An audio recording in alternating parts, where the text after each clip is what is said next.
Assalamualaikum warahmatullahi wabarakatuh. Perkenalkan, nama saya Nurul Aulia Ramadhani dengan NIM 20700122007 yang merupakan mahasiswi UIN Alauddin Makassar, Fakultas Tarbiyah dan Keguruan jurusan Pendidikan Matematika. Di sini saya akan membahas terkait dengan 6 materi yang sudah kita bahas. Baiklah, langsung saja. Seperti yang kita ketahui, psikologi adalah sebuah ilmu yang mempelajari mental dan penilaian secara ilmiah. Karena psikologi adalah sebuah ilmu, maka psikologi mempunyai ciri atau sifat seperti ilmu lainnya, yaitu sebagai objek tertentu, metode pendekatan dan penelitian tertentu, sistematika yang teratur sebagai hasil pendekatan terhadap objeknya, serta mempunyai riwayat atau sejarah tertentu. Psikologi sebagai suatu ilmu tidak lepas dari segi perkembangan dari psikologi itu sendiri, serta ilmu lainnya. Dari waktu ke waktu, psikologi sebagai suatu ilmu akan mengalami perkembangan sesuai dengan perkembangan keadaan. Oleh karena itu, psikologi sebagai suatu ilmu mempunyai sejarah tersendiri sehingga merupakan psikologi dalam bentuk yang sekarang ini. Nah, psikologi ini sendiri merupakan sebuah ilmu yang tergolong mudah yang konsepnya dapat ditelusuri jauh ke masa Yunani kuno sebelum Wood mendeklarasikan laboratoriumnya di tahun 1879 yang dipandang sebagai kelahiran psikologi sebagai suatu ilmu. Aristoteles sendiri memandangnya sebagai ilmu jiwa karena tiap makhluk hidup mempunyai jiwa. Jadi dapat dikatakan bahwa sejarah psikologi itu sejalan dengan perkembangan intelektual di Eropa dan mendapatkan bentuk pragmatisnya di benua Amerika serta memperkenalkan konsep kerja rileks. Ruang lingkupnya meliputi psikologi umum yang mempelajari kegiatan atau aktivitas manusia pada umumnya, dan psikologi khusus yang mempelajari segi kekhususan aktivitas psikis pada manusia. Psikologi sebagai suatu ilmu juga mempunyai tugas-tugas atau fungsi tertentu, seperti ilmu-ilmu pada umumnya. Adapun tugas psikologi yaitu mengadakan deskripsi, menerangkan keadaan atau kondisi, menyusun teori, membuat prediksi, dan mengendalikan atau mengatur peristiwa.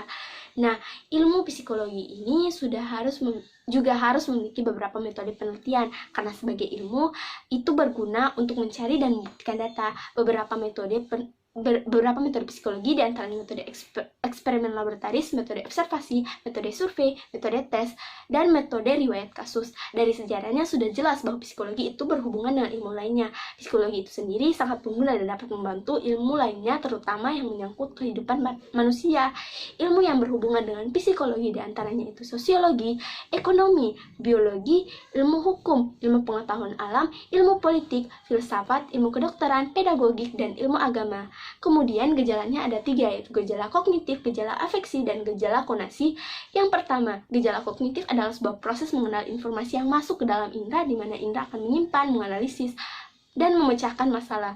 Gejalanya memiliki penyebab yang belum pasti. Meskipun sudah banyak penelitian yang dilakukan, ketika ingin menangkap informasi, ada sensasi yang didapatkan dari indera yang ada dalam diri kita. Gejala ini dimulai sejak kita bayi, namun kita belum menyimpan memori. Hal yang menjadi penyebab gangguan kognitif adalah cedera otak dan penyalahgunaan obat atau alkohol. Gejala kognitif ini ada 6, yaitu persepsi yang merupakan sebuah proses yang didahului oleh penginderaan, bayangan yaitu sebuah kemampuan membayangkan atau menangkap kembali yang telah diamati, fantasi yaitu dari jiwa yang dapat membentuk tanggapan baru berpikir, yaitu proses dialeksi yang melibatkan berbagai bentuk gejala jiwa. Ingatan atau memori yaitu kekuatan jiwa untuk menerima, menyimpan, memproduksi, dan memanggil kembali informasi dan pengetahuan yang terpusat dalam otak, serta intelijensi atau kecerdasan yang merupakan kemampuan untuk menerapkan pengetahuan yang sudah ada untuk memecahkan berbagai masalah. Yang kedua, gejala afeksi atau perasaan, yaitu kemampuan merasakan suatu stimulus yang diterima, termasuk perasaan sedih, senang, bosan, marah, benci, cinta, dan lainnya. Nah, afeksi sendiri mempunyai kebutuhan, yaitu kebutuhan untuk dicintai dan disukai, dengan mengembangkan hubungan emosi terhadap orang lain yang di dalamnya terdapat perhatian, rasa hormat, tanggung jawab, dan pemahaman. Komponennya yaitu mencakup perhatian, rasa hormat, tanggung jawab, dan pemahaman. Dan yang ketiga, gejala konasi atau motif, yaitu suatu upaya manusia dalam mengenal berbagai macam stimulus atau informasi yang masuk ke dalam alat inderanya, menyimpan, menghubung-hubungkan, menganalisis, dan memecahkan suatu masalah berdasarkan stimulus atau informasi tersebut. Untuk psikologi perkembangan sendiri, itu merupakan sebuah cabang ilmu psikologi yang membahas tentang gejala jiwa seseorang. baik menyangkut perkembangan atau kemunduran perilaku seseorang sejak masa konsepsi hingga dewasa, dan lanjut usia atau lansia, yang ruang lingkupnya dimulai dari masa kandungan, masa anak bayi, masa anak kecil, anak sekolah, masa remaja, dan masa dewasa, bahkan sampai ia meninggal. Prinsip pertumbuhan dan perkembangannya sendiri melibatkan perubahan perkembangan awal yang lebih kritis, hasil proses kematangan dan belajar, pola perkembangan karakteristik yang diramalkan, serta perbedaan individu dalam perkembangannya.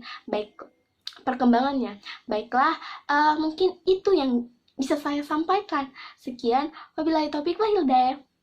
Wassalamualaikum warahmatullahi wabarakatuh.